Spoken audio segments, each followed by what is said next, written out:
Hi, I'm Jordan, co-founder of Intelligo, and right now I'm going to show you how to set up a main stage room for your event.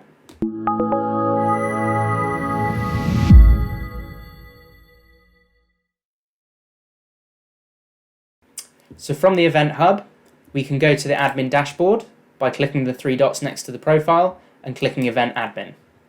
Once we're in the dashboard, I navigate to the Watch Now item, go to Rooms, and then click Create Room.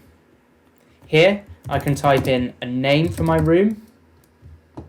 I can upload a holding video if I've got one, otherwise it defaults to the standard Intelligo animation, and I can select a sponsor for the room.